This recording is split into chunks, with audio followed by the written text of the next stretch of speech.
Welcome to a new edition of the Famous Interviews with Joe Dimino. On this episode, we talk with radio host and podcaster Elizabeth Gearhart. She co-hosts the nationally syndicated radio show and podcast Passage to Profit, Road to Entrepreneurship with her husband Richard, now in its 7th year of production. The radio show is aired on 31 stations across the U.S., from New York to Portland, and is available globally on the iHeart app. She views podcasting as a powerful digital marketing tool for business owners to use to attract clients and customers. She uses her podcast studio in Summit, New Jersey, Gear Media Studios, to provide studio space, production, and coaching for podcasters. It's quite a story. Enjoy. Okay, excellent. Excellent. Well, you speak my language with radio and podcasting, so I'm looking forward to getting into it. And I'd like to begin our conversation before we get into your work by asking you 4 years ago, before podcasting became the big thing that it is now and people got reliant on hearing stories via that way and delving into that world, I'm curious how you survived that time period of going through a pandemic and how it subsequently changed the way that you do things now. Well, yeah, so we had the radio show that we started 6 years ago, and then, of course, when COVID hit, we had been going into the studio. When COVID hit, we set up our own studio in our building that we own, and we recorded from there. And so we actually found we got better guests because we were doing everything remotely. And we use it for the business. One thing I will say, I don't know if you want this as preamble or if you want it during our presentation or our interview, is that I view podcasting as a digital marketing asset. I don't view it as an end-all and be-all of its own. I think it's a great tool for businesses to use to add to their digital marketing portfolio. So that's kind of how we're using it at Gearhart Law. Which is great. No, and that was my first question. I think that's a really good point. But I think it's wonderful now that people are using podcasting as a marketing tool and as a way of getting it out there because it's such a personal way. I mean, you can make bumper stickers, you can put ads on bus stops, you can do all these things, but I have been really encouraged by the fact that there's companies that really actively want to have more of a heartbeat behind their advertising. Oh, the authenticity piece, absolutely. And everything we do is video, quite honestly. So we have it on YouTube, although the audio goes out. Of course, there's a podcast everywhere, but we have a YouTube channel, and of course we have social media where we use video clips, and I think the video adds to authenticity as well. But right, hearing the same person talking every week and kind of getting to know them like they're your friend, I think really helps your business a lot. So let's get to the heart and soul of what you do on a daily basis. I'm going to put you in front of a bunch of third-grade students at Career Day, and one of the curious kids says, "Hey, what do you do for a living?" How do you answer that child? Well, I help my husband with his law firm marketing. So he owns his own law firm. It's an intellectual property firm for patents, trademarks, and copyrights. And I'm sort of in charge of the marketing. We kind of do it together. So what does that entail? We send emails out to people. We do a lot of education about intellectual property and why you need it and how you use it. And we have a radio show and podcast for entrepreneurs where people tell their stories of how they started their businesses and how they grew them, and also how intellectual property could play a role in that. So really we get our income from the intellectual property law firm. So my day is spent promoting the law firm. I go to networking events. I talk to people. And sometimes I don't get a client at a networking event, but I might get a referral later. And, of course, we have a strong digital presence, so we're constantly working on our website, and we're constantly posting on social media and coming up with educational tidbits for people. And also we have a seminar once a month that's an educational seminar for anybody that wants to find out more about how to protect what they're doing. So what did you want to be in the third grade? What was your dream to grow up and become? I wanted to be a horsewoman. I just wanted to ride a horse all over the place. Yeah. Do you have horses now? No, that dream never came true. No, when I was a little kid, I actually wanted to be a doctor. Yeah. Okay. So talk to me a little bit about how you arrived at this career path and how you evolved to this point. Take me back to where you were born and raised, and what were the seeds that were planted into you that gave you this passion for the work that you do? Oh, that's a good one, yes. So I was born and raised in Seattle, and my mother was entrepreneurial. She had a full-time job, but she was always doing new little businesses like selling jewelry. My grandparents were entrepreneurial. They had a restaurant. My grandfather had his own plumbing business. He actually went up to Alaska in the 60s and worked on the pipeline, the oil pipeline from Alaska, and made just a ton of money because nobody wanted to go do that. And he would do it for a few months at a time and come home. And then they had a stall at the Pike Place Market in Seattle where we sold this costume jewelry. And the kids, we were able to go down to the market and help them with the stall. Well, I don't know how much help we were, but so the entrepreneur bug was instilled in me when I was very young. And then my husband I worked in the chemical industry. I got a PhD in analytical chemistry and worked in the chemical industry because I honestly just love chemistry. And then I started having kids, and it was hard to do everything. And my husband's a patent attorney, so he was working in corporate, not super happy with it, decided to start his own firm. I told him I would help him with that. So I got my patent agent's license and wrote patent applications for a while. And I do enjoy writing and communicating. And then we realized that it's very hard to do marketing for a niche firm like patents, trademarks, and copyrights because nobody knows what the difference is between those three things, not even the marketing agencies. And I don't blame them, quite honestly. It's pretty subtle. So we decided that I should take over the marketing effort and, review all the materials, write a lot of the blogs and materials myself, and just take control because I do know the difference between all the products and intellectual property. And then in 2018, we were approached by somebody we had met through networking in New York. Her name's Kenya Gibson, and she called me and said, Elizabeth, I have an idea. Come into New York. So I did, and she said, what if you and Richard did a radio show for entrepreneurs and you interviewed entrepreneurs on it? One really successful entrepreneur and then a couple of entrepreneurs who are still building their businesses, and we put it on iHeart Radio in New York.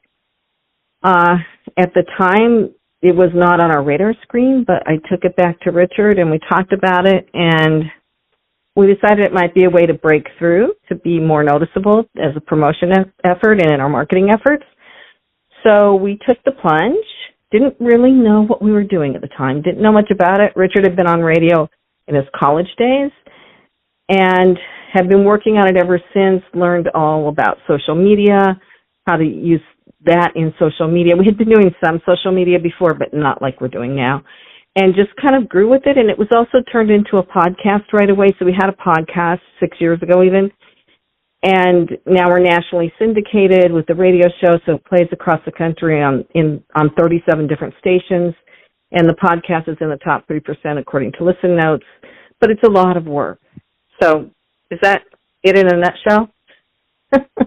Absolutely. That's exactly what I was looking for. That's perfect. And I'm curious, who's been kind of a hero or a role model for you in your life that's inspired the work you do?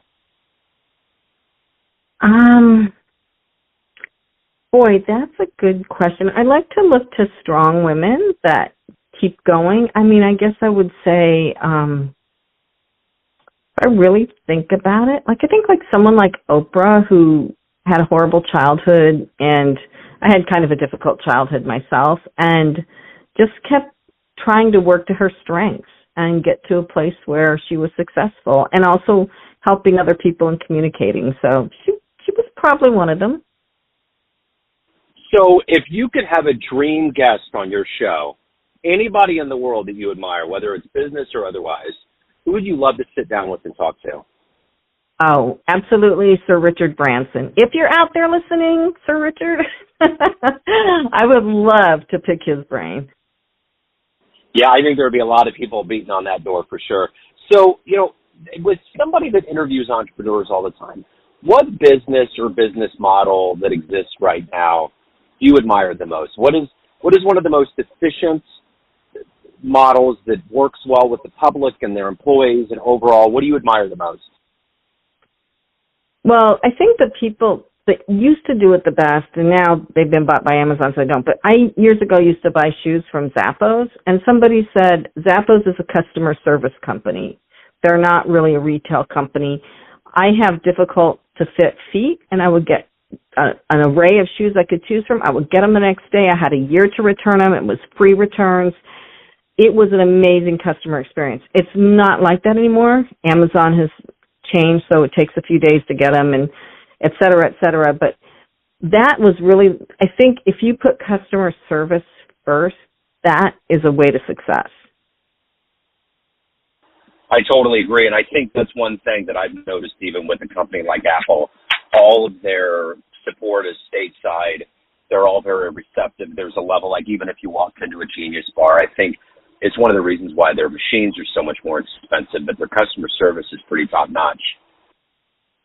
Right, and when it comes to buying software or anything software related, even the hardware like you're talking about with the Apple computers, it's going to be buggy because it always is. And so somebody once said software is always in beta mode, and I couldn't agree more. So that's a fact of life, but what matters is the customer service end. So if you can't get through to get somebody to help you fix the bug, then that's not a good product in my mind. I totally agree. So let me ask you this. What is your motivation to do the work you do? What gets you up? What gets you moving every day? I love listening to people's stories, and I love helping them get their stories out. I think each of us experiences the world in a unique way, and I always learn something from other people, too. So I think I'm a lifelong learner. I love learning, but I've always been fascinated by how other people live their lives and how they got where they are and what's worked for them, because I think we're always learning how to make things work in this world for ourselves, right? So what's been one of your favorite or most memorable clients or interviews that you've ever had, one that left a lasting impression? I've always had so many really good ones. But, early on when we were all figuring out COVID, we had the guy that invented Pictionary, Rob Angel, on. And he was so funny and so personal. And he was one of the few people that's really successful that actually told about an actual problem he had. Like the cards, they got the cards shipped to them and they were going live with the game and they were done wrong. Like they were packaged wrong, so that like instead of having a set of 5 cards each with a different question, they put like 1,000 cards all with the same question together, and they had to go through and resort it all. But he was so personable and relatable, and like that's a real problem that an entrepreneur can have. But there was another one too. Dave Knoll. He created Chopped, and he was also just very down to earth and funny and a good presenter. So. And he's created a new show now. I don't know what it is yet, but he's launching a new one. But both of those guys were excellent. We've had tons of great people, too. Interesting. You mentioned you were starting that story with they had a problem, and it reminded me of an interview that I had with an entrepreneur. It's a father and son. The son has Downs. They're actually up in the Long Island area, and it's called John's Crazy Socks, and they're one of the largest seller of socks in the world. And I remember at one point, I think he had said the thing that they learned that was very key about being an entrepreneur is that anything that really gets to be successful, most things, is that it solves a problem. And it was such a simple notion, but it's so true. It's like it really is about like taking care of a need, fixing something, and then by proxy you turn this thing into a huge empire, potentially. I agree, and we had them on our show, too. I love them. They were so, full of life, and they really were delightful guests. But yeah, it's fun to start a business, but if you don't solve a problem, probably nobody's going to buy what you have, right? So that really is true. Yeah, my son's on the autism spectrum. He's 19, and that story was very illuminating for me, just the fact that, his son was trying to find something to do. He'd always been into business. So that was a really big eye-opener for me, because literally anybody anywhere can do anything they want. You just got to have the determination and guts to do it. You do. And let's face it, quite honestly, I don't think any two brains work the same, not even identical twins. So, if your brain works a little bit differently than other people's, well, maybe you come up with a new way to do things. I totally agree. Absolutely. Yeah. So we need that diversity. We certainly do. We certainly do. So let me ask you this. everything that you've done so far, of all of the things that you've achieved and evolved into, what are you the proudest of? Well, you know I'm a mom, right? So kids come first and my granddaughter. But of the professional things that I've achieved, what am I proudest of? Right now, I would say I did help my husband build his law firm. I had told him if he started a firm, I would be with him every step of the way, and I would help him with it.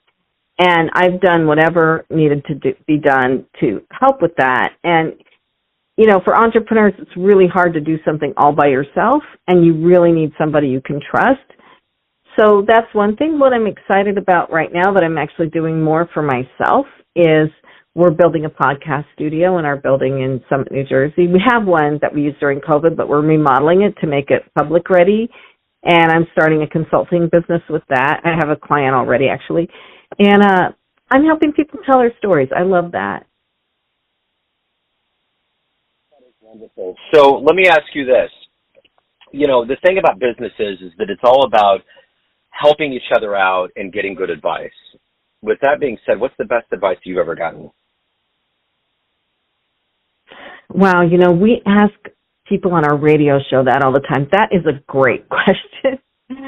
And I think the best advice I've ever gotten is don't give up. You know, yeah, you may have to pivot. So I actually have this website I've been working on, and I couldn't get what I needed for it, but I'm keeping it and I'm pivoting it to be something different, and I'm still going to keep doing it.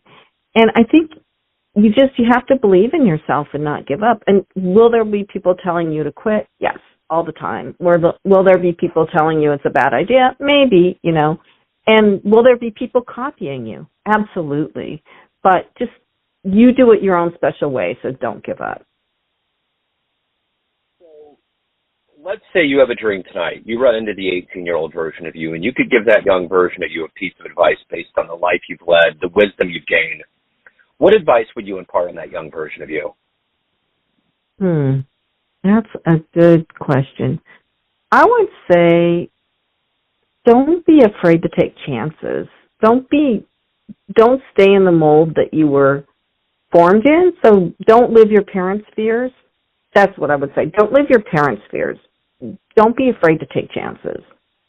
Because both my husband and myself were raised in households where you kind of had to have a job. I mean, my mom dabbled in entrepreneurism on the side, but you kind of had to have a 9-to-5 job, and you really had to do that. And maybe you could have some hobbies, but you also had to be like what corporate expected you to be and look a certain way and act a certain way and all that other stuff. You couldn't be yourself.